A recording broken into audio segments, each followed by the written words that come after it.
You know, we're gonna pop in, chop in, because Mondays, y'all know we go in great spirits.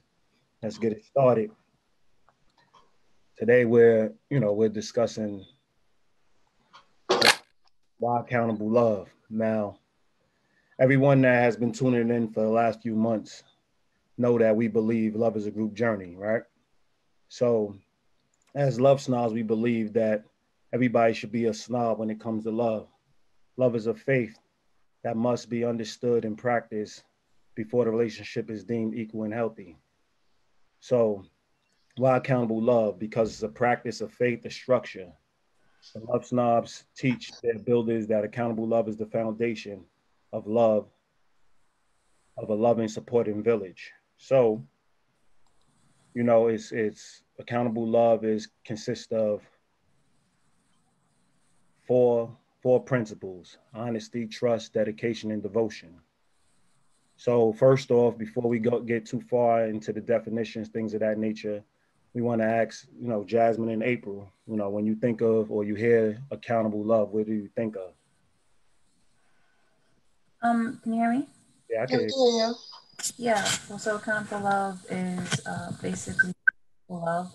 It's me being accountable for my actions and relationships that I'm in, regardless of what type of relationship it is.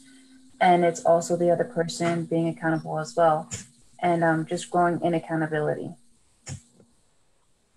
for the things we sign up for, the things that we agreed to. Okay. April? Oh, I have to agree with Jasmine. When I think of accountable love, I think about being accountable, even like having an accountability friend or a group of friends. Like I have a support system that are my friends. They're the people that I go to with, any kind of situation. So being accountable would be, like she said, being accountable of your actions, being accountable of your words, being mindful of the way that you treat and act, like she said, not just romantic relationships, but also just the relationships you have with people in general. Definitely. Yeah, and anybody on the side who wants to chime in, you can also chat if you guys feel up to it. Definitely. I think that's Facebook as well. April gave a great description of what it means to be accountable. The reason why we chose four principles is because, four principles of accountability. It's like four pieces, the foundation of a house. So to hold the house up, you need four accountable pieces to hold the house up. One piece falters, the other one slants. So it also covers, you have four people in your life, four main people in your life. They cover east, west, south, north. If y'all stand back to back, they cover every aspect of life. So the reason why it's important, first off, to be honest. Honesty is a core value of being accountable in love. What do y'all think when y'all hear honesty?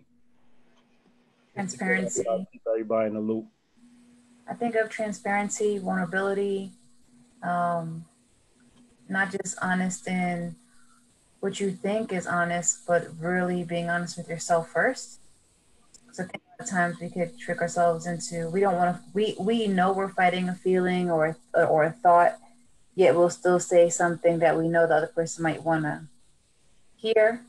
So I think that's a big part of it. And I think mindfulness. Okay. So Christine on the side said she agrees, honest with ourselves, then having the courage to be honest with others. Definitely. What about you, April? What would you think? Wow, Jasmine totally hit the nail on the head. I totally agree, because before we can have healthy relationships, we have to be healthy. And in order for us to be healthy ourselves and be able to pursue healthy relationships in any spectrum, whether it be romantic or just with people in general, we have to go through some healing of our own issues that we may have in the past, that we may have dealt with as a child, whether it be abandonment issues, rejection issues, whether it be whatever the case is, like being honest with yourself and saying, you know what, I have these issues and I got to work these things out. I just love that she said being honest with yourself first, Okay. because we can't move on in any area of our life without being honest with ourselves and having acceptance of things that we need to work on inside of ourselves. That's definite. That's the start. That's definitely the start of love. And when we discuss honesty, we're gonna add on to her being you being honest with yourself. The first way to be honest with ourselves is understand that we need other people. We have to first say we need other people to get through those traumatic experiences and them trials and tribulations. We need other people to point those things out in us.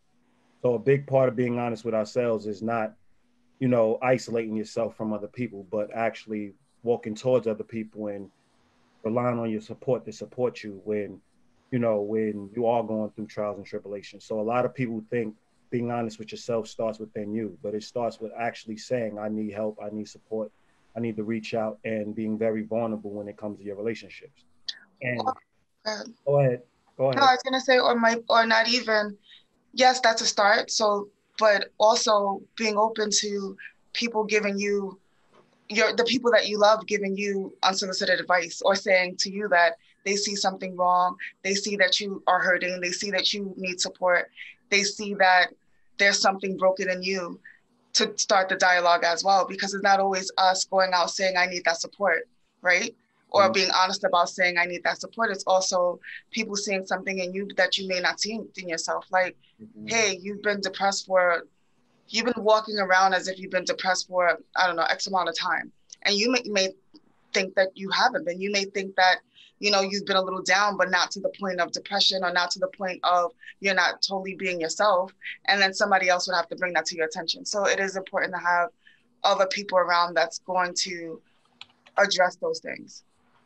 Definitely. And just to add on, the reason why honesty is first the first principle of accountable love is because whether you're honest with being good or bad, you should always be open to tell your spouse or your friends exactly what you think.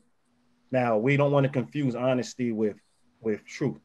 Honesty is just the belief system you have. It's the belief system you have within, or what you think of what's going on in that present moment, or it's just being open to actually filter out honest dialogue. But it doesn't mean that it's truthful. So you have to get to the truth with other people. You have to put it out there so it can start the dialogue, and now it builds the foundation to have an equal and healthy relationship. Without honesty, there's no equal and healthy relationship. So everybody's able to take in good honesty. Not many people push away good honesty, but when it gets difficult is when it's honesty that you deem bad or wrong or hurtful. And honesty can hurt, but where is it coming from? What is the person trying to relay? Why are they saying what they're saying? I think when you have friends and when you have a spouse, you got to understand when the honesty hurts, it's probably time to dig deep and see where's the truth in that honesty. You know what I mean? So that's where we start the dialogue. So it starts the line of communication. Without honesty, effective communication can't be present. You know what I mean? We're just managing one another. So that's why honesty is the first principle. The second one, go ahead. Well, before you go on, I wanted to read Lyric's comment on the side. Okay. She said, "Accountable love is the ability to be honest and forthcoming with yourself and the other person. It's loyalty to the truth of the matter, whether good or bad, and making an active commitment to working through everything. Being open to assistance and constructive criticism without defensive behavior." Definitely, I would agree. That's definite. I really agree with that as well. And I'm writing down, notes and stuff. And I'm in recovery. And so like one of the things that you learn is, acceptance, and then the willingness. And I like how she said that she didn't say it in these words, but it's the willingness to be teachable, to be open to, their feelings and their emotions about certain things or their perceptions. And like he was saying, honesty isn't always necessarily the truth. It's your perception of the situation. So if you bring it to the table and you can communicate about it, it might not even be what you thought it was. Definitely. So I agree with you 100%. You're in search for the truth. Like, what's going to be the truth? But through honest communication, we definitely get there. And I agree with Lyrics 100%. It's like, constructive criticism is there to actually enhance you. And sometimes, you have to pull off the Band-Aid and rip off the Band-Aid and say what it is. We can start working towards a meaningful solution. So I definitely agree with that. And the next thing is trust. Now, when you hear trust, Jasmine, April, what do you think of trust? Trust, I mean, I think it is the ability to believe in what the other, like if I'm receiving the trust, it's just the ability to basically believe in the person that I'm dealing with. Okay. So it's not my expectations, it's not their expectations, it's an expectation of who you say you are and who you say you're going to be, and being able to work from there. And then based on that, we can set up our own expectations of what I should be trusting about you.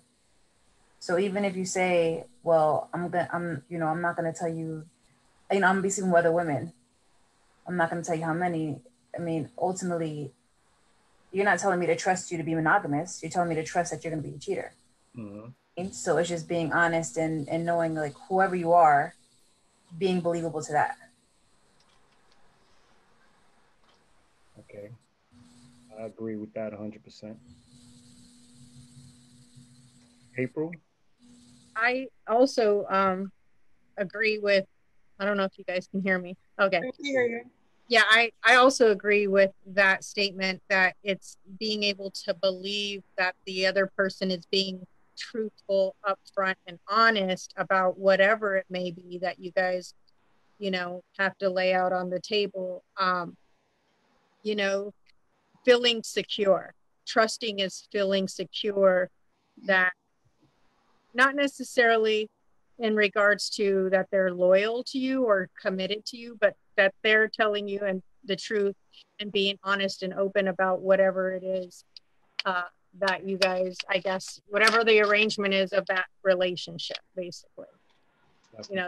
That they're going to be truthful and honest with you, and you're not going to have to feel, I don't know, I guess, like they're one person in front of you and the other person, a different person behind your back. Definitely. I would agree. What about you, Jerry? Yeah, I would agree with that as well. I think that when you trust is something that you have to believe in without, based on who the person say that they are, right? So, and based on track record and based on what you believe, you have to believe that the person's trustworthy in order to trust them. So I think that that's really important, and also being honest with yourself, because a lot of times we foster relationships with people that we don't really trust. And we want to be in a relationship with them. So we say we have some trust for them, but based on how we treat them, our reactions to them, or even some of the things that we may question may prove that we don't truly trust them. But it's really believing in the person without you being around them, trusting that they're going to be who they say they are, regardless of what's happening. Definitely.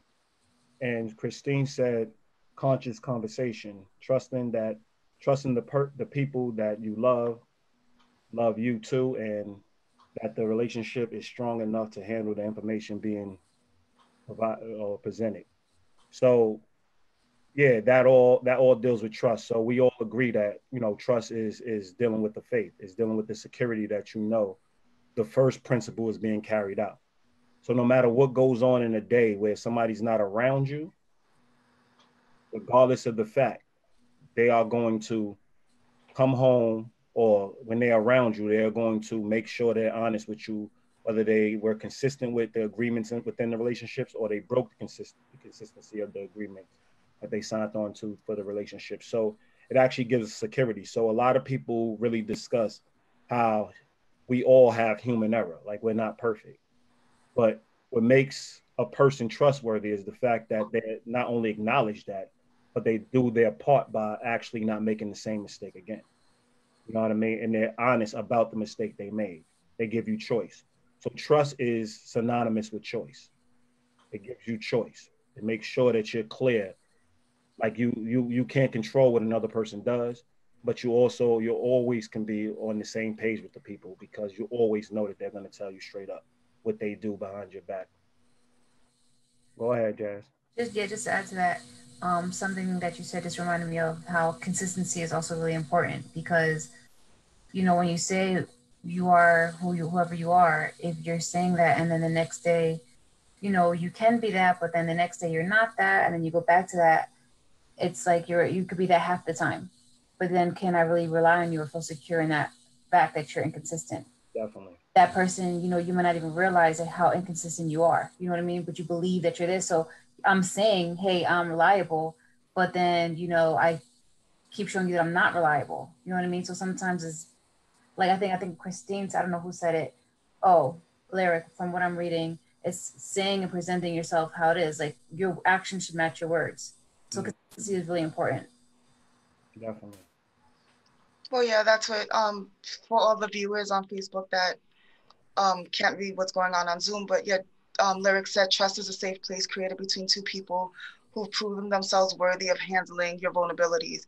It's having a faith in a person showing up as exactly who they say present and present themselves to be.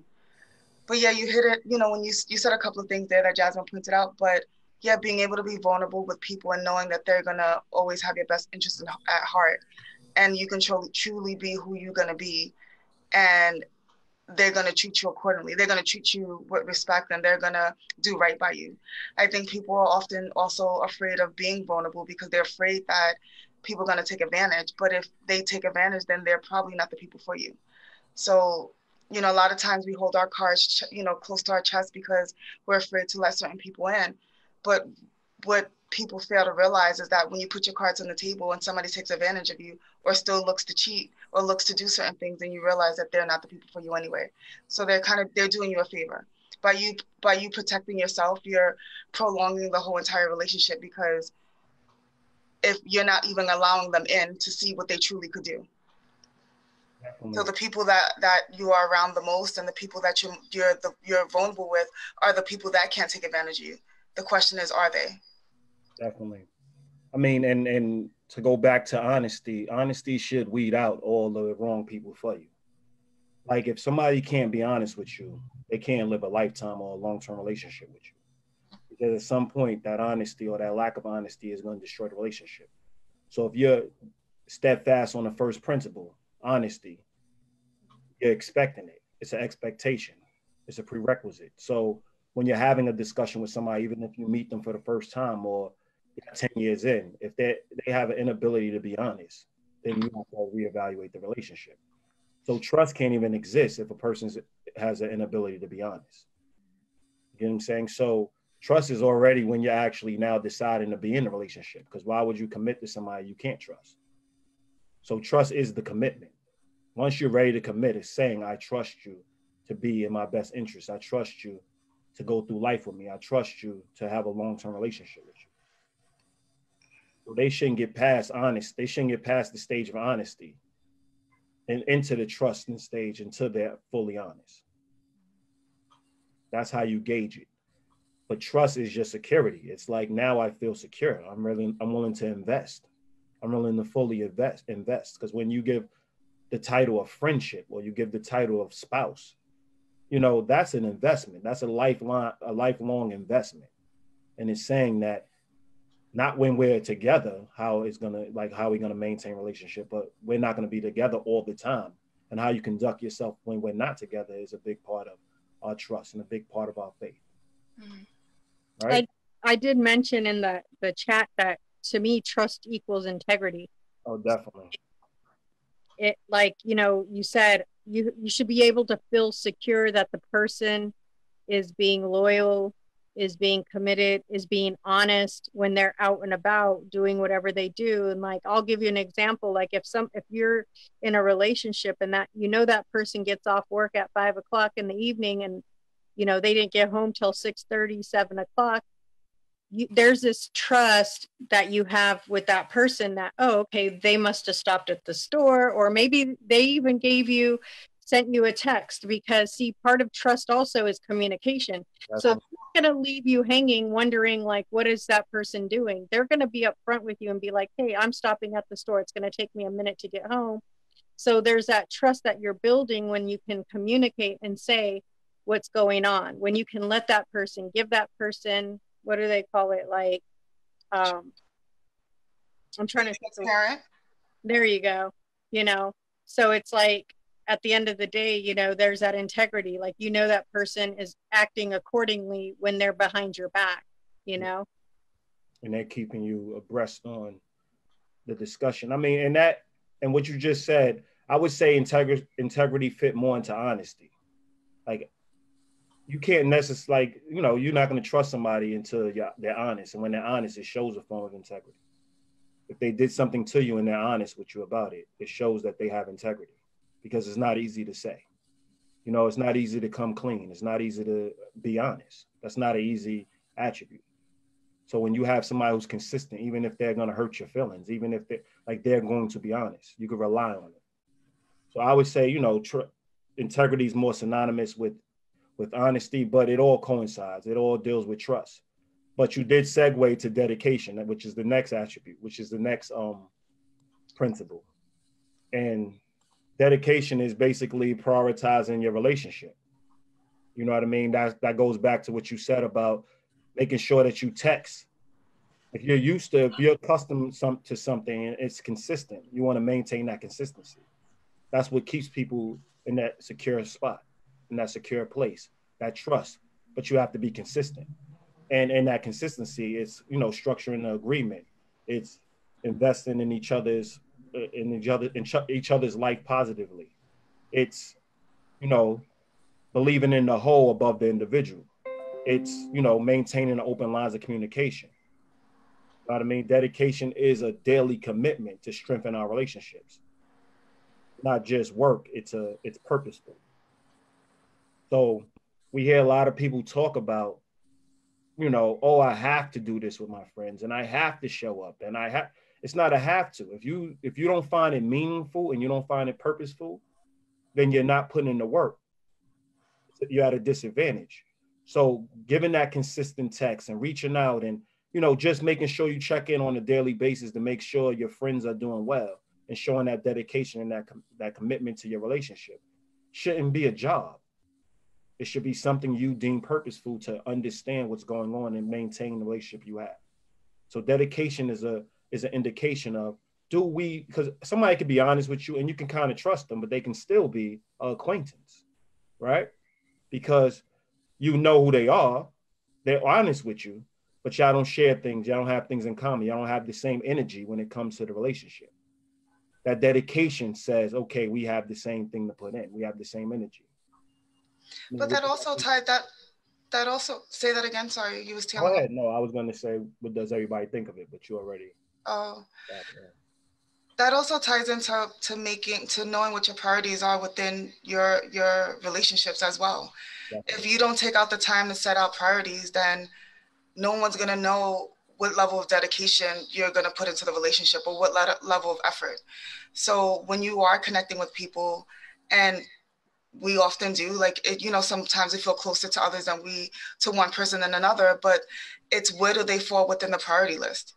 Because that's who's going to dictate how you connect with them. That's going to dictate how much time you spend with them and the amount of effort you put into the relationship.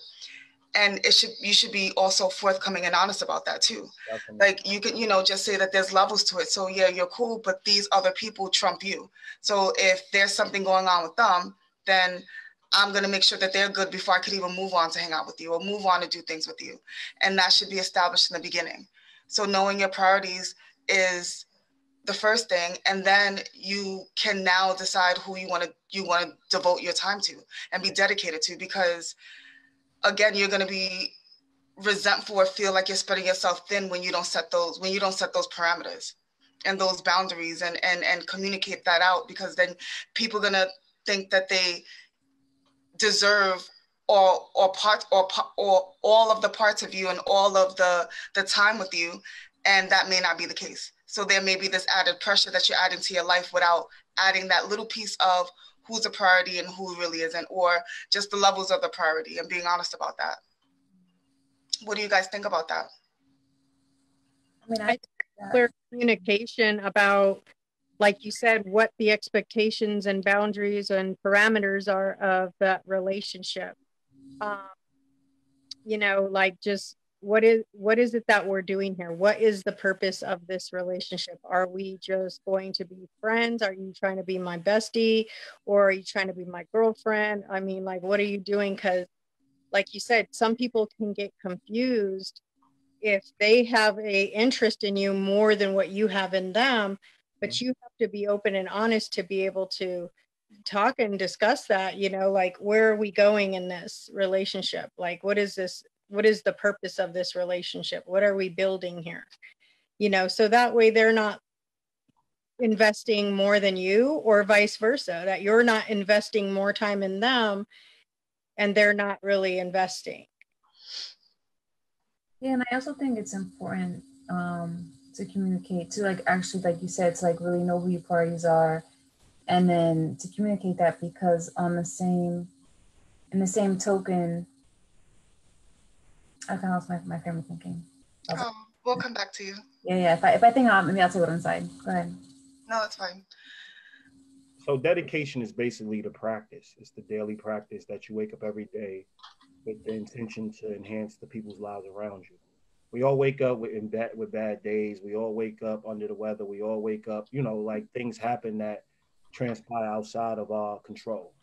But what's always within our control is our ability to show up, our ability to be present, our ability to ask for help, our ability like to keep everybody in the loop of what's going on with us. We don't want people to assume.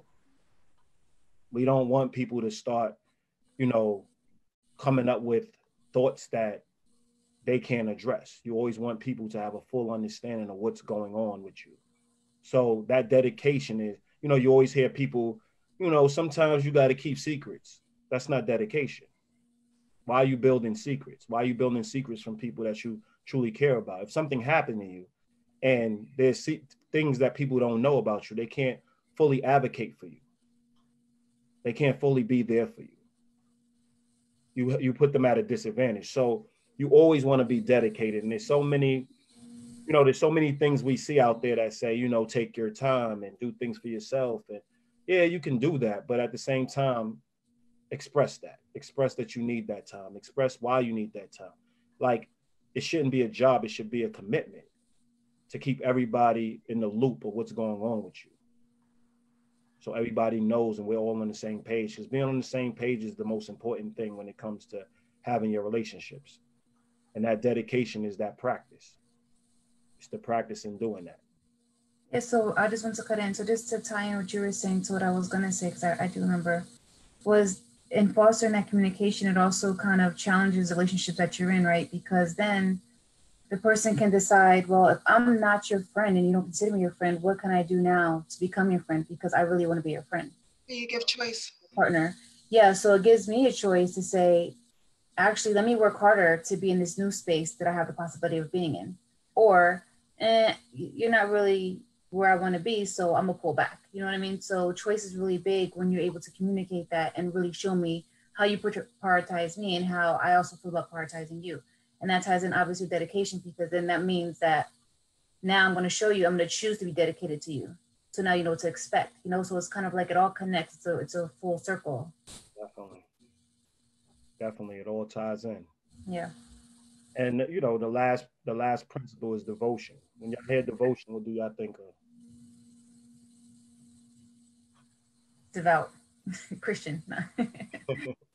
But I do, I mean, I'm joking, but I do think about that, like someone who is going to believe in what's happening 100% and not question it, in the sense of, because they already questioned everything before they just decided to adhere to it and choose to believe to it and commit to it. So once you're already there and you're in that commitment, you become devoted, and nothing else is really going to sway your way, because you've already committed. You made a conscious choice to commit. Mm-hmm. Definitely. What about you? Wow, that was really good. I like that. I agree. Like, you made a conscious decision to commit, to be loyal, to accept me for who I am, my perfections and imperfections. Like you, I just like the way that she said it, that you made a conscious decision to do that. So that's, I agree with that. I was actually writing devotion to me meant commitment, loyalty, acceptance of who I am, and, you know, committing to building a deeper relationship with that person on whatever level that relationship is. Like I said, be it romantic or be it a friendship. It's like, I'm devoted to you. I want to be your friend. I want to be there for you through the good and the bad. Definitely. I agree. And Christine on the side said that devotion is about having that vision for something bigger than myself. I am a devoted mother, sister, friend, and lover, and I can devote my time to anything that is beneficial to myself and others. Definitely. I would say y'all all hit it on Yeah, I agree. the head. Like, devotion is the belief. If I sign up and have a faith in our agreements, then I believe in togetherness. People should always wear their relationships as their faith, understanding that, you know, I'm dedicated to something greater than myself, and I will never jeopardize that faith for anyone or anything. You get what I'm saying? So you might have in it's above selfish desires. You might have a desire to do something selfish. You might have a desire to do something that's outside of the agreement, but the agreement should always pull you back into doing what you need to do or the right thing, or at least say you want to do these things and disconnect from the agreement. Either or, it's still a faith. You know, so relationships is, everybody says it's like an unconditional thing, but there's conditions to a relationship. You know, you break those conditions, it makes the relationship more valuable, because you know, you break those conditions, there's consequences to those actions, and the relationship falters for it. So it's important to have those agreements in place, but not just have the agreements in place, but believe the agreements are beneficial to everybody involved. It's not just benefiting you, it's benefiting everybody involved. So you never have to worry about yourself, because your group takes care of you, your team takes care of you.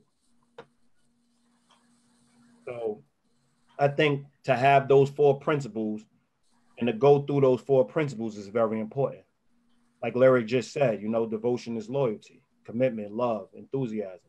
Like being enthusiastic, direct, focus on faith. You know, like, what is better than being in relationships and truly having people that have your back? Why do we overthink it? Are we so political? Why are we managing each other? Accountable love is not about managing each other. It's about investing in one another. So there's a big difference. We are taught our whole lives to manage each other. So it's to change that frame of thinking. Why are you signing up for a group you really don't believe takes care of you? Why are you signing up for a group that you have to still always keep everything to yourself? You can't really be fully and completely honest and open about the things you think about. So when you think about accountable love, ask yourself, what is the importance of having people in my life? What is the importance of love being a group journey? Because we want to be clear, as love snobs, we think when people say love yourself, we obviously had this discussion, I mean, months back. But when we hear love yourself, it's like you're sitting in the corner, looking in the corner of a room, and that's what love is. Just taking care of yourself, self-care, things of that nature. That's caring. That's self-awareness. That's getting a great understanding. But love exists in between two people. It's the glue that brings people to you. So love is a group journey. It's not really something you have without another person or other individuals involved. You build it. It's a faith, right? So what do y'all think about, you know, what's being said? Like, I can chime in at any time. I mean, for me, I look at it. I mean, I wouldn't say I'm well versed, but you know, we talk about this a lot, and um, I would say that the more we talk about it, the clearer I see it. You know, and how they all connect, and you can't really have one without the other. You know, so like you said, you know, it all starts with honesty, and And in the honesty, if you're vulnerable and you're transparent, you bring communication, and not to be redundant, but like I said, it all kind of connects and you see a bigger picture. So it's a really strong foundation to build any relationship off of, honestly. And even if you were, but if you belong to a certain religion, you could still use that foundation and carry it over. And it all, so it's very universal, but very steadfast and very strong. So the thing that I see ultimately that where it really benefits everybody and really makes me reflect on what are my weaknesses and in those areas, because ultimately I'm not just cheating people around me, I'm cheating myself, so it all, It all goes together. Yeah. Yeah. Definitely agree. So Christine says when she thinks of self-love as a place of contentment, accepting yourself, your past, everything that has made you, and then being willing to accept others as well. When we aren't okay with ourselves, it's easier to protect those ideals or others and create an unhealthy relationship. Definitely. I mean that goes into self-awareness. Self-awareness. Yeah. That definitely goes into self-awareness, because like what you said at the end, love is like you can't show love to people if you don't have a clear understanding of what you bring to the table and self-awareness. And you haven't uncovered your demons, granted. But what we're saying is love is a relationship between self and others. You can't do one without the other. You can't be in a group and don't love yourself. You can't be and you can't be in a group and don't accept yourself. But you can't be by yourself accepting yourself without showing that you can actually interact with other people and engage other people and connect with other people. Yeah, I think it's the glue between it. It's the relationship. Everything's a relationship. Like you hear people say actions speak louder than words, but at the same in the same token, actions speak louder than words, but together they make a great unit. They're a relationship. You shouldn't divide one without the other. Words by itself shouldn't be, and actions by itself shouldn't happen. You should communicate your words and then show in your actions. Your words is the promise. Your actions show that you're accountable for your promise. Well, yeah, absolutely. Exist without the other. Well, yeah, absolutely. And it's also really, unless you're around other people, you don't really truly know who you are. It's like when you bake a cake and you add all these ingredients, one ingredient is activating another ingredient that's activating another ingredient, right? So my cake is not gonna rise if I don't put baking soda, right? So it's one of those things. It creates a reaction. So when we are around other people, it creates different reactions, and that's how we truly know who we truly are.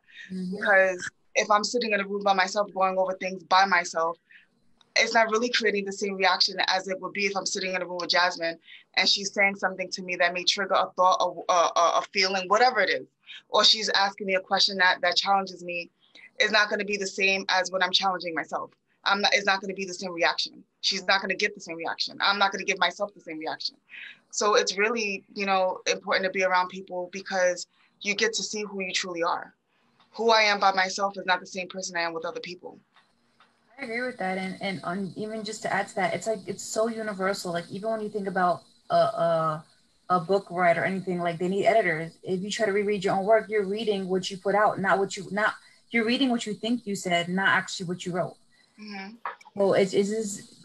I mean, love is a group journey. I mean, everything it is a lie when we say, well, we can do it by ourselves. Because even me, sometimes I get in that thought like, well, if I sit with something for a while and I think about it.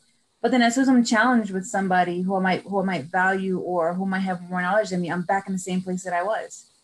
So why not just sit with that person from the jump and work it out together? You know what I mean? So, I mean, that's something that definitely, you learn along the way. Like you can't do it. You shouldn't do it by yourself because ultimately you're lessening your resources to be a better version of yourself. And it seems like the easy thing to do. Like you said, It's easy to kind of go back and say, I'll sit with it.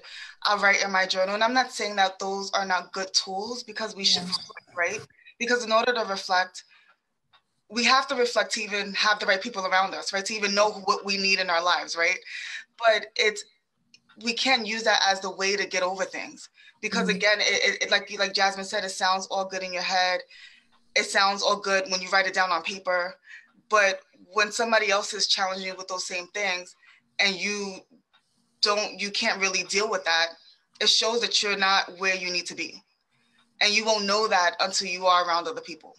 It's like, you know, I don't know if I ever used this story before, but it's like me going from junior high school to high school. Like, I was the smartest person in junior high, like on a roll and the best student ever. I went to high school and was like, what the hell? I didn't even realize that I wasn't where I needed to be academically. But I would have known that if I didn't go to such a good school, right? If I would have stayed, you know, within the same level of my junior high school, I would have still been an A student and whatever. And went to college and probably figured out that I wasn't, you know, strong academically. But it's the same thing. If you are not around people that are, or around people that are going to challenge you in certain areas, then you're never going to know where you are. Like, what's your benchmark? Like, where do you need to be? Like, what level are you? Like, because there's levels to everything. So you will never know where you are unless you are connecting with other people. And people may say, like, life is not a competition. It's not a competition, but there's tiers and there's levels. So depending on where you want to be, you need to identify what you consider to be a high tier, and in order to know where you want to be. Standards. Yeah. Yeah. I mean, it's definitely the practice. Like, we're not saying that self is not important. Self is very important. It starts with self. But when now you want healthier relationships, it starts with employing people that now reconfirm that you actually have self-awareness and you actually are ready to build love. You know what I mean? People fall in great depressions when they're by themselves. Why is that? Because we're born with love and belonging. Yeah. Like, we're greater with other people around us. If we have to move furniture, we're greater with when other people do it with us, right? Like, if we have the right people, yeah, you have the wrong people, it can hinder you. You know, then you say, I'm just gonna do it myself. You know why? Because it's the wrong people you employ. Yeah. But it shouldn't stop you from looking for the right people. Because once you know love is a group journey, you're constantly searching for the people that you're gonna journey when you get on the journey of love with, excuse me. So that's very important. It's very important to know that, yeah, love is a destination, not just a self thing. And we're gonna hit that home, I mean, a million times, probably every time we on, because people are always searching for self, and that's not gonna help you with others. It's not gonna truly help you fully with others, is what I'm saying. It's gonna help you, but not fully help you once you have a clear understanding of who you are. It's time to now explore that with other people. Find the same people that are trying to do the same thing you're doing. So, like you mentioned, tiers and levels, it's exactly that. And then I added standards. It's exactly that. If I want my standard, if I'm striving for my standard to be a certain thing, then the people that I'm surrounded by should be exhibiting those same things or striving for those same things. And that's how I know at this point when I'm being challenged to be there, not to be below. Yeah, I agree with that. Lyric on the side also said that, you know, self-love is being responsible for our own happiness and not making excuses.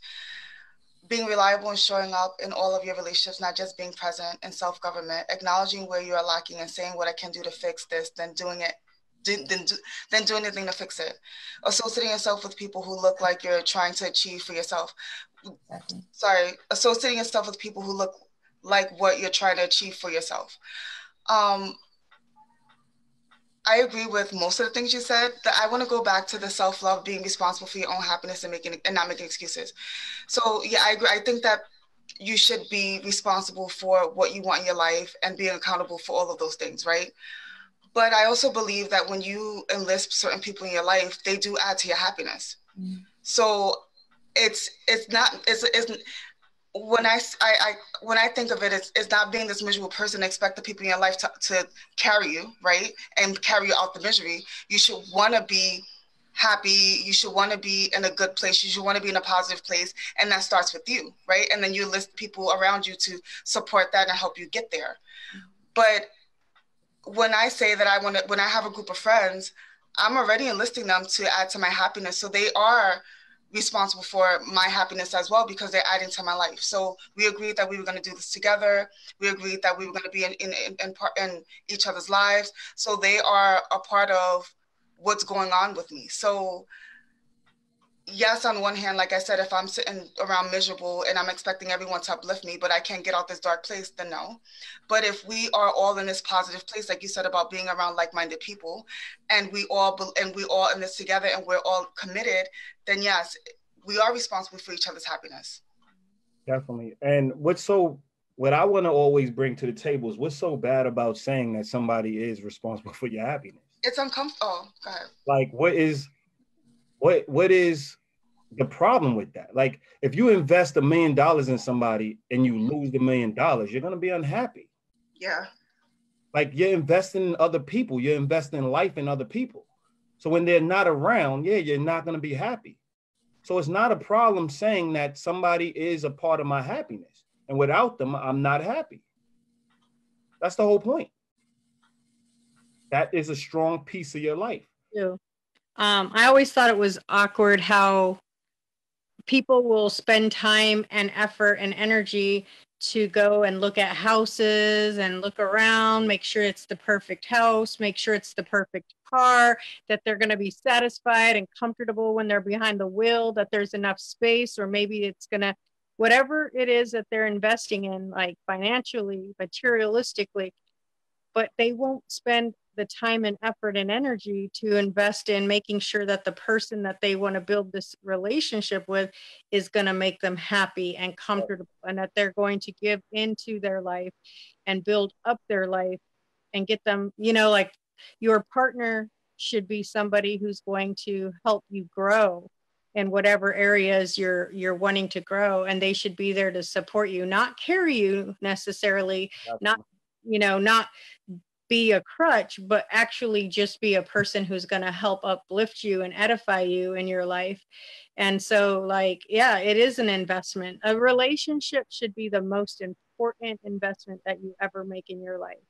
So be putting the right people, April. You put the right effort into building that relationship. And I mean, friendships come and go sometimes, acquaintanceships. But when you're talking about your life partner, that kind of relationship, if that's who you're going to spend the rest of your life with, that's going to be more important than the car that you're going to have for 2 years or the house that you might live in for 10. This is a person who you're supposed to be living with and being with for the rest of your life. Yeah, I mean, and, just to add to that point, I agree with you, 95% of that, because, obviously people do say it's cliche, friends come and go, but friends are your stability, actually. Yeah. Friends are the ones that's going to hold you and your partner accountable. So your friends, if they're truly friends, they're not coming and going. They're your strongest investment.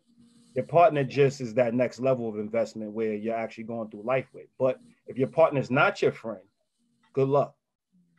That's what we say. So your partner should be your friend. So friends don't come and go. Friends are actually the person that's romantically involved with you as well. They're all friends.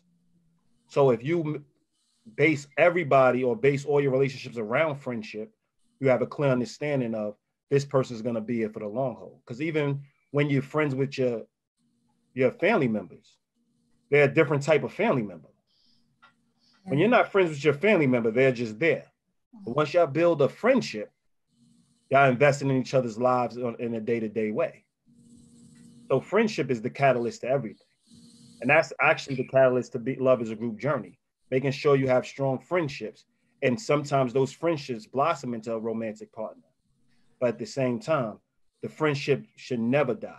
Even when you're with your romantic partner, if you would cheat on a person that you are romantic with, you won't cheat on your friend. So that friendship governs your relationship. So I think that's very important to say. But everything else, I'm 100% in agreement, because your investment is, like we always say, friendship and relationships, like friendships and romantic partners, is the most important interviews in your life. So when people say, why I feel like I'm on an interview, why you ask me a bunch of questions, that's my first sign of this person is not fully committed, because you're the most important interview of my life. So I already see that they're not going to be accountable. So people always ask us, like, okay, based on the way we discuss things and how everything just sounds so great because you know, y'all all about accountable love. Like, how do you know a person's going to be accountable, and how you know a person's going to be loving? And we always tell them, like, if a person is choosing consistency over change, we know they're going to be accountable. Change is inevitable. You're looking for people who are consistent, people that show up. The one thing in your life that's not forever changing, people you can rely on. So when somebody tells me, I'm sitting there talking to them and they're like, you know, I like the change, I'm looking like, yeah, you're not for me. I like to know who you are. I like to know that this is a structure. This is something I can rely on. I like to know that you're clear. Now, do you have the ability to adapt is one thing. Do you have the ability to adapt to change? Then we can roll with that, because we all have to adapt to change. That's inevitable. But I should still know who you are and your core values. Your core values shouldn't shift. So I know that you're not consistent. Do they think of progress over struggle? I don't want to hear about 1,000 struggles you have. I don't want to connect with you over struggles. How are we going to progress? How are we going to be on the same page? How are we going to enhance each other's lives? Yeah, we had a bad childhood, or we had a bad last relationship, but we're in each other's life now to advance each other, not to talk about the constant struggles. And I got to understand because you struggled, and I got to understand because of this. How are we progressing as a unit? Do you see us as a unit? Or am I here just for you to progress, or just to support you? Because understand, though you've been through things, I've been through things. And if we focus on what we've been through, as opposed to what we are to each other, we're not progressing. We're just trading war stories. So that shows that a person's not ready for love, and they're not ready to be accountable. You know, if they're searching, they're saying, I'd rather be misunderstood than understood. It's showing me you're not accountable, right? If a person's telling me I don't understand, that means that they didn't do their best to explain it to me. I always thought that's a cop-out. Like, if I don't understand something, it's your job to allow me to understand it so we can be on the same page, so I can support you. Not so it can be a mystery that separates us. I'll never understand, so we're already separated. You just reconfirm we're not on the same page. And also, understanding a person doesn't always mean that you agree on whatever that situation is. If they have a ideal or a perception of something or an opinion of something, and you're not understanding, but then you sit down and communicate and gain an understanding. Gaining an understanding doesn't always mean that you have an agreement with that. It just means that you're understanding where they're coming from on that situation. And you know what? I really like how you kind of put me in my place about the friends thing, because, you know, like you said, that is the whole point about this group, is like being accountable, having friendships where you can be accountable with your partnerships. Like, if you are, like you said, if something blossoms into a relationship, or you're, you know, interested in somebody and you're communicating with somebody on that level, but you have friendships that support you and that are there to help you and maybe, you know, progress in that relationship. You know, sometimes your friends can see from the outside looking in that things that you don't really see because you're blinded by that infatuation. Mm-hmm. You meet somebody and you're so infatuated and you're like excited, like, oh, this girl is fine, or oh, this guy is fine, whatever.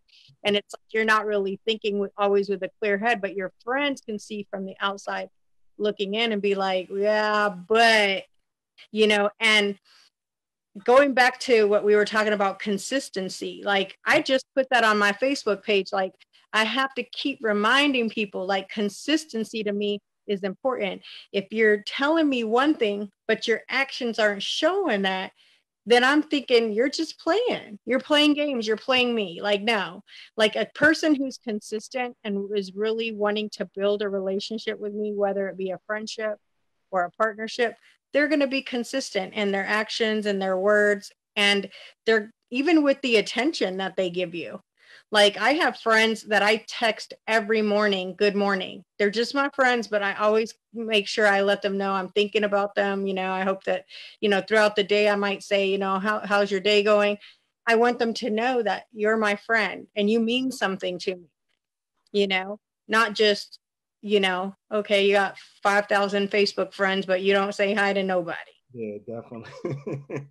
Definitely. Well, they're not your friends. They're your Facebook. Yeah. Yeah, your friends you probably don't even talk to your friends on Facebook, like because you have their phone number, right?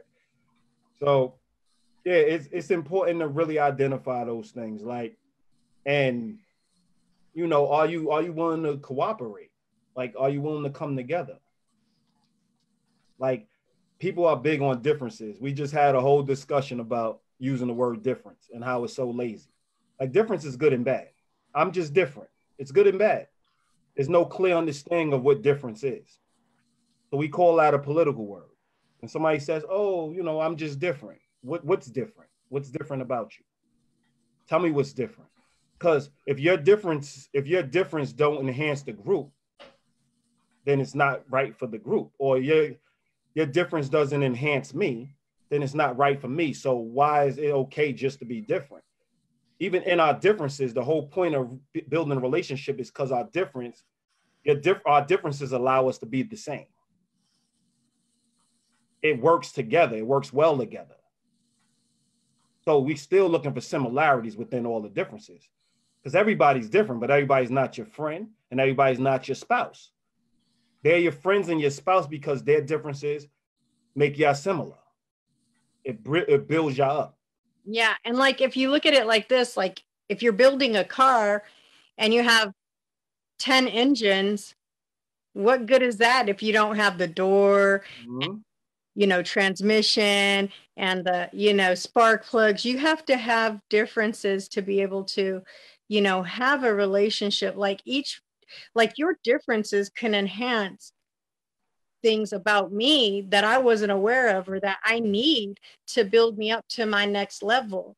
So like sometimes, people are so in this box where they're like, well, if they're not exactly like me, if they're not my color, if they're not my religion, if they're not something like that, then I'm not going to build a relationship with that person. But unfortunately, you're doing yourself a disservice because that person might be a little bit different than you in some area, be it race, religion, sexuality, whatever.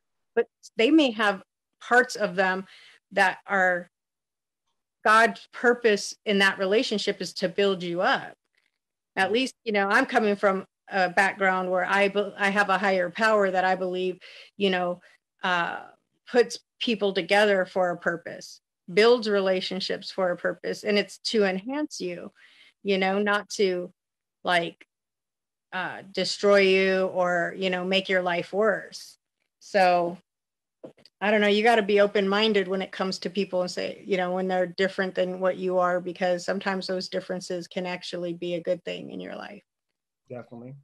I mean, yeah, and it also really depends on what those differences are. Like, it should still kind of fall in the realm of, in the box that you created, like the box that you still want to be in, right? So, people use, it's often said, and we use these cliche, not us, but it's, people use these cliche terms like opposites attract and, stuff like that. But we see it all the time that when people are on two different pages, they're really not connecting for the long term, right? So if a lot of times, like, you think, oh, because I'm quiet, I need to be with a guy.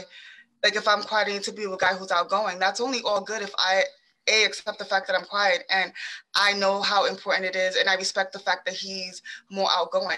It's not going to work if I don't believe that a person should be outgoing and he should be more like me. Like, we're two opposite people. Is not going to work. So when you say opposite and you say differences, yes, we can learn from all sorts of people in life, right? And we meet all types of people, but they don't have to be in our personal space, and we don't have to build a personal relationship with them. And because there shouldn't be too many differences, because how we're really truly going to connect. And yeah. I think, go ahead. No, finish your thought. No, and I think that's what it boils down to. Like, it sounds good to say, that we should be open-minded, but how open should we be?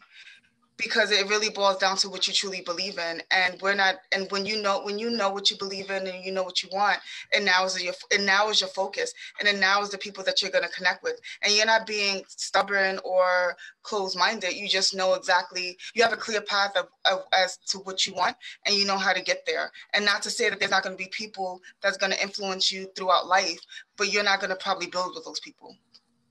Yeah, so that's what I was going to touch on that. So I'm not redundant. It's like when you think about Jesus, right? Just like I can say Jesus because everybody understands Jesus, right? Yeah. And you know, Jesus talks to a lot of different people, right? Whether you believe Jesus in actual life, but you understand the story.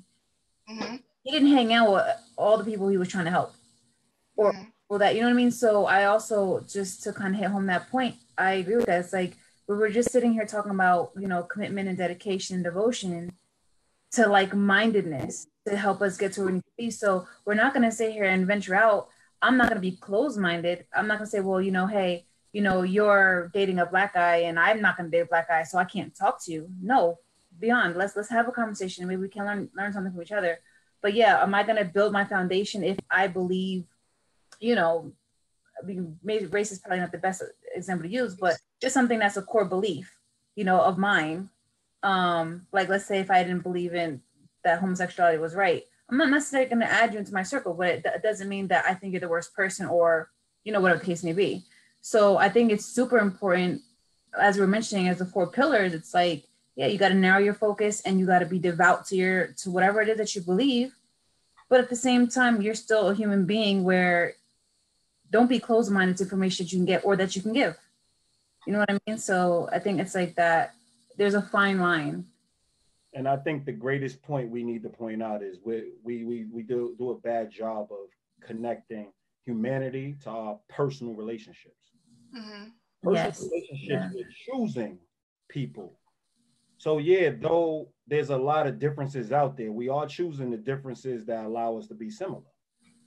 We are choosing people that are on the same page, that share our core values. Right. We are choosing people, like, core values can't be different. Your relationship's gonna fall apart. Yeah. But can you be different? Like what you said with the car. My whole thing is, a person would say, the door to the engine would say, I'm just different. No, you're not just different. You make the car better because you open and close. You allow the car to flourish. I allow the car to move. The steering wheel allows the car to, you know, to steer. So to steer left to right. So we all serve a purpose to get us to our destination. But what's the same is the destination. So the only difference that can coexist in similarities is if we all agree on the same destination. And we all sit at the table to see how we're going to get there. So that's the important piece, where we mix, and that's where I was saying with politics, we mix the understanding of tolerating differences in the world versus a relationship. If I don't like the way you walk, I don't have to hang out with you. It could be that simple. People can say that's ignorant, but it's my personal relationship. Am I going to treat you poorly after that? No, I'm not going to treat you poorly. But you can, like, a lot of people look for, oh, we broke up. We have to break up for crazy reasons. You don't. Mm-hmm. You could break up just because you don't see each other long term. You could wake up one morning and say, listen, I really like another person. It's always a choice. So you don't really, nothing bad has to happen for you to leave a person. You just stop believing in the faith of the relationship. Once the faith of the relationship is gone, it's gone. But the faith of the relationship is what you have in common more than what's different. Yeah. The commonalities that bring people together. So we always want to make that clear, like, Jerry's a woman, I'm a male, right? But the commonality is accountable love. I can hold her accountable through accountable love, the 4 principles. If she's showing me that she's not being trustworthy, I can check her. If she's showing me showing me that she can't be honest, I can say something about her being honest. If I'm showing her I'm not dedicated, she's going to say, listen, for the last 10 years, you text me every day. What's going on? Right? We have to be able to hold people accountable. And how we can do that is understanding what they believe in. I want to know your convictions. So it is the things that you're closed off to that allows you to see what a person's convicted in. Because we don't want people that's all over the place. If you believe that you want somebody, I just want somebody who's all over the place, and just good luck. Because those are the people forever changing, forever evolving. Like we don't have no choice to do that. We really have no choice. Change is going to happen. Evolution is going to happen one way or another. We have no control of that. We want to know that we're putting our key in the same hole every day when we're opening our doors. We want to know we're pulling up to, we want consistency. We want things that are the same. But honestly, too, like Mm-hmm. when you really think about it, when you're when you're linking up with someone and they have, and they're different from you, right? In that core value place, you're always gonna feel like something's missing. Mm-hmm. Because your core values are the things that you want to connect with on the most. You feel the most vulnerable. You feel the most connected. So one of those core things, and it's like, oh, we can't talk about that because we're not on the same level. We're different in that area. It's not an area you want to be different in. You know what I mean? Your core values are not something that you want to use for luxury and be like, well, because I can accept that difference in them, it makes me a good person. Mm-hmm. That's where I think the political part comes in, where we, like, as he said, it's like we misconstrue what it means to be a good person or a focused person, or whatever the case may be. That's where it gets a little funny. But you're always going to feel like something's missing. And 10 times out of 10 times, you're definitely, if you choose to stay in a bad relationship where you're unfulfilled, or you're going to break up. Like it's one or the other. Oh yeah, I agree with that, Jasmine. If cuz see, I'm a Christian, so like I've been in relationships where the person wasn't on the same spiritual path that I'm on.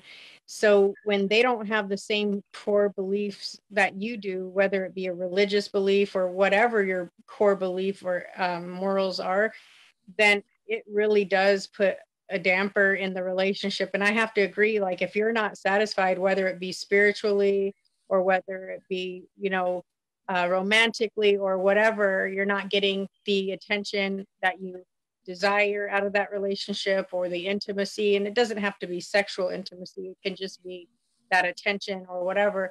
Then honestly, you are going to end up breaking up with that person because you're not being fulfilled in the area. And then you start looking and seeing that maybe this other person can fulfill me, and that's where that cheating happens, because people aren't being fulfilled by that person. And I don't think that people should have to fulfill you, but they should complement what your core system is. I don't know, but I do agree with what you were saying. Well, I would disagree. Like, people should fulfill you, because that's the point. If we're saying that the most important, if you're saying the most important investments are people, it's because they benefit you in a sense of they're fulfilling your spiritual, your emotional, your intellectual needs. That's the whole point. That's the reciprocation. So yeah, people should fulfill you. And ultimately, that's why it's so important to not be different in those core values. And when it comes down to accountable love, it's now saying essentially, we made the wrong decision. We're not on the same path. There's no room for cheating because we already agreed to devote ourselves and to commit and to be honest. So one of us got to go. You know what I mean? Like, well, yeah, but it goes back to how could you truly hold somebody accountable? That's what it all goes down to. Yeah. But that's what it all boils down to. So when I enlist you in my life, when I decide that we want to be committed, I'm expected for us to be make each other happy, bring joy to each other's lives. I expect you to. There's a certain expectation there, and that's okay. I should be able to get the person I signed up for. So if I'm in a relationship with someone, whether it's a friendship or a romantic partner, I didn't sign up for a Debbie Downer. I didn't sign up for somebody who was miserable. I didn't sign up for somebody who didn't care about life. I didn't sign up for somebody who didn't believe that love is a group journey and they should be showing up and be present every day. Like, that's not what we signed up for.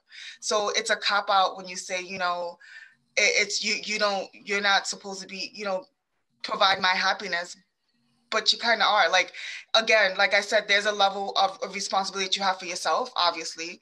But like you said before, to use your words, April, I'm not expecting you to carry me, but I'm expecting you to walk side by side with me. And I think we should be a lot more comfortable having those conversations and let people know that I'm expecting a whole person from you. And I expect you, and you bring things to my life that I'm expecting you to continue to bring. And if you don't, and if you don't believe that, then yeah, we can have a separate conversation. But we should all go into every relationship talking about what's expected from one another. And if we're fully being honest, like, our job as love snobs, like everybody knows that we're relationship builders. So our job is to simplify things that people find so, so hard to simplify, right? So they're like, oh, this is this big problem. This is what's going on. This is what's happening. And we now give them solutions so we can simplify their lives so they now can have discussions and be on the same page and they can get back to, living life as a group, right? As a team. So, but if we're being very simple, a relationship is only, our relationships are only as strong as our ability to agree through all the disagreements. Once we disagree about something that is strong enough and we both believe in strongly, the relationship's over. Yeah. So no matter how many years we keep going, it's our ability to continuously find a way to agree in all our disagreements. We have to find common ground. We have to find where we can walk with one another. Once we disagree about something that is very big in our relationship, it's going to cause a wedge. And we see too many people still stay in those relationships, but you can tell that they're not close anymore. They're just kind of going through the motions because of the years, because of the investment, because of the time put in. And they don't want to move on to a new investment. They want to maintain that investment. So our relationships are all about, what we can, how we come to agreements, how we sit down and have discussions. I'm wrong every day about things that are said, because I have people that correct me though. So it's not about not making the mistakes. It's about being open to understand that though I'm not wrong, though I'm not right, there is a right path and there's an agreement that we can come to where we're walking together. And that's the most important thing when it comes to being accountable in love. Like we believe love don't exist without accountability. How could you say it's love and you're not accountable? We hear it all the time. I did something harmful to you, but I love you. I made an independent choice to harm you before I did it. I still made a conscious choice and I harmed you and I still say I love you, even though I made that conscious choice. Where was the accountability in that? Where was the discussion? Where was the honesty? Where was the devotion? Where was the trust? Where was the dedication? That's not an act of love. So we tell each other because it's an emotion and we feel attached to the person. That's what love is. But love is a constant commitment to making sure we invest in each other in a positive way. It's all positive. And the only pain you experience when they say love is pain, only pain is you experience is the truth you're not yet ready to hear. But that's going to advance you. So you're going to feel some pain. If we're being intimate and I'm not showing up in an intimate way, you're going to say that. It's going to hurt my feelings, but it's going to cause me to now put more work into that aspect of our life so our relationship can continue to flourish. If I have a partner that doesn't tell me that, I continuously believe that I'm doing something great.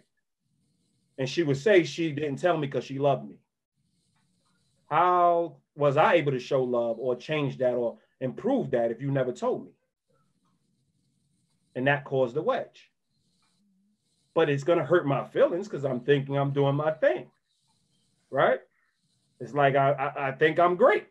And the person's telling me I'm not so great. So it hurts your feelings, but they're not doing it to hurt your feelings. They're doing to work with you to improve in that area. So that's the part of love that hurts, when it's telling us things that we are not yet ready to hear, but they're honest and now we're ready to now move forward and work together on that. But love shouldn't hurt the opposite way, where it's taking from you. That's not love. Yeah, you know what? It's so funny that we automatically, like, when someone's being honest with us, we're bypassing the fact that they're trying to be honest with, they're being honest with us so that we can improve relationship because we feel the rejection. Mm-hmm. And we're quicker to understand someone saying I love you, but then doing something that does not show love. it's just, I don't know, it's crazy. Like the more TV I watch and the dynamics you see, like someone will cheat on somebody else and they'll be like, I really do love you. And I'm thinking like, how? In any of the situation, however much you've been lying forever, how long, how does that show love? But you react almost the same exact way when somebody's telling you something to help you improve the relationship. So it's like, you really see how kind of like warped we are when it comes to definitions and how we being attached to somebody or having history with somebody with love versus the actual pillars of love. But it's like, there's no way we're going to tell our kids that's an example of love, yet we'll accept it or we'll excuse it in ourselves. Or being a feeling over a principle. Yeah. Mm-hmm. So it's just. Yeah. But Jerry, it's time to wind down. Been another great discussion. Yeah, well, I won't say that, but thank you, April, for not only was this your first time on here, but you came on as a panelist, so we appreciate that and all that you brought to the discussion. We appreciate Lyric and Christine for being on the side and still being equally as vested in the conversation and doing your thing on the side and making sure that you were present. And whoever didn't get to share, please share this, because again, we talk about a lot of things on this platform, but the foundation of everything is accountable love. So you got to see the breakdown of why we do what we do, why we believe in what we believe, and why all of this is important to have healthy relationships. So if you didn't get a chance to share, take the time to share. Accountability is not always an easy thing. It's a hard pill to swallow at times. And sometimes we sign up for things that it may seem like the easiest thing in the world, but when you're in it, it's really hard, or can be very challenging. But if you really truly believe in it and you truly want it, then you fight through it. You fight through the discomfort, the pain or that you're causing or whatever it is, and you make sure that you continue to sign up for the things that you wanted to sign up for. And if you no longer want to sign up for it, then you can also have that conversation. No one wants to be around somebody that believes that they're being held hostage, right? So as soon as you no longer feel like you want to be present and you don't want to show up, have the conversation. But again, aside from this being a great discussion, I think it was a really important discussion. And if anybody is struggling with accountability or struggling with how to get there or how that should bleed into their personal relationships, check out our services on loveisgroupjourney.com, because we have things that would benefit everyone. All right. Enjoy. Have a good night, everybody. Yeah, good night, guys. Thank you, you guys. Feel better. Yeah, and Christine, feel better. Lyric, thanks a lot. Yeah.